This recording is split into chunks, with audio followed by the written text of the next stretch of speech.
Assalamualaikum warahmatullahi wabarakatuh. Kepada yang terhormat Ibu Zakiatus Soimah MHI selaku dosen pengampu mata kuliah penyelesaian sengketa ekonomi syariah kelas D yang telah memberikan kesempatan kepada kami untuk memaparkan materi dengan tema pengertian dan ruang lingkup ekonomi syariah. Sebelumnya, perkenalkan kami dari kelompok 1 yang beranggotakan saya, Citra Maret Solihah, NIM 21301068, dan teman saya Fitri Lailatul Mahmudah dengan NIM 21301069. Materi yang pertama yaitu mengenai pengertian sistem ekonomi syariah. Sebelumnya, yang dimaksud dengan ekonomi syariah atau sering dikenal sebagai ekonomi Islam merupakan ilmu pengetahuan yang memberikan pemahaman terkait masalah-masalah ekonomi yang inti pembahasannya dalam nilai-nilai Islam. Ekonomi syariah merupakan sistem ekonomi yang mengimplementasikan nilai dan prinsip dasar syariah bersumber dari ajaran agama Islam.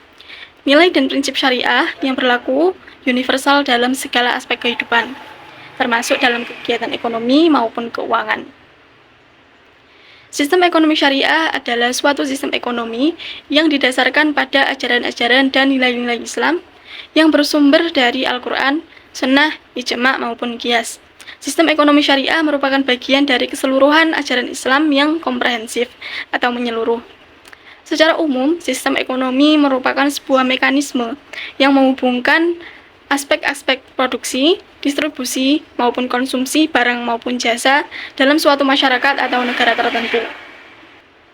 Dalam sistem ekonomi terdiri dari manusia atau sebagai pelakunya, lembaga atau institusinya, dan hubungan antara manusia dan lembaga yang dalam pelaksanaannya mencoba menyelesaikan permasalahan-permasalahan ekonomi seperti alokasi sumber-sumber daya yang terbatas jumlahnya.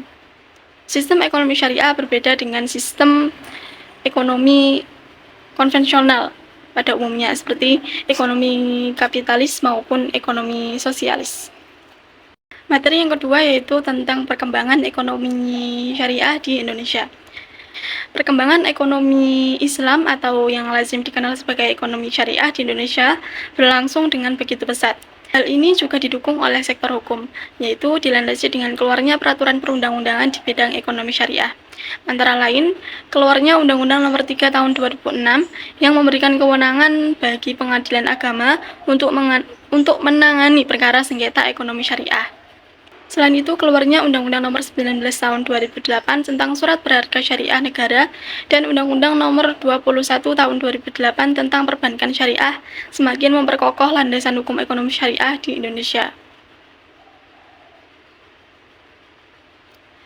Sederhananya, keberadaan lembaga-lembaga keuangan syariah sekarang ini menunjukkan adanya perkembangan yang semakin pesat. Hal ini juga sejalan dengan semakin meningkatnya kesadaran sebagian besar umat Islam untuk melaksanakan kegiatan perekonomian sesuai dengan hukum Islam.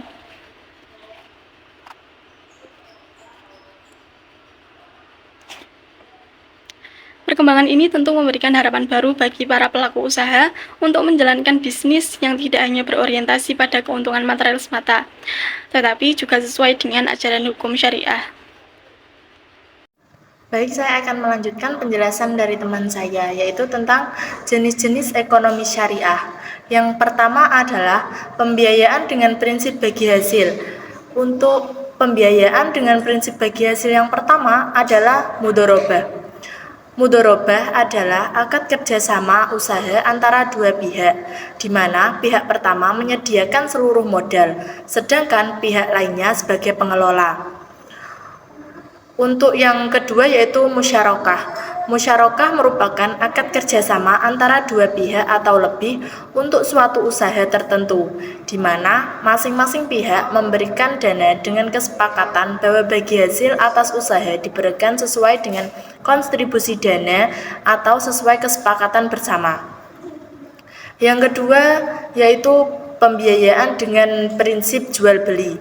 Untuk pembiayaan dengan prinsip jual beli, pertama adalah murabahah. Murabahah adalah suatu bentuk jual beli tertentu ketika penjual menyatakan biaya perolehan barang meliputi harga barang dan biaya-biaya lainnya yang dikeluarkan untuk memperoleh barang tersebut dan tingkat keuntungan atau margin yang diinginkan. Selanjutnya yaitu salam. Salam merupakan bentuk jual beli dengan pembayaran di muka dan penyerahan barang di kemudian hari dengan harga, spesifikasi, jumlah kualitas, tanggal, dan tempat penyerahan yang jelas, serta disepakati sebelumnya dalam perjanjian. Untuk selanjutnya yaitu istisna. Istisna adalah memesan kepada perusahaan untuk memproduksi barang atau komoditas tertentu untuk pembeli atau pemesan.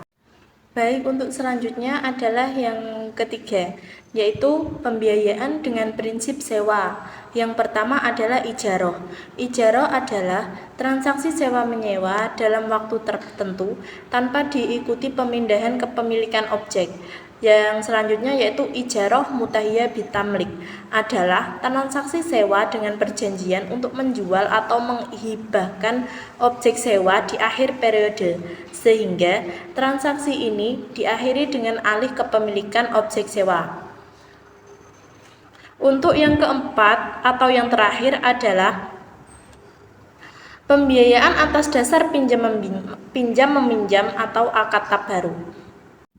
Demikian tadi adalah penjelasan dari kelompok kami. Kurang lebihnya kami meminta maaf yang sebesar-besarnya. Wassalamualaikum warahmatullahi wabarakatuh.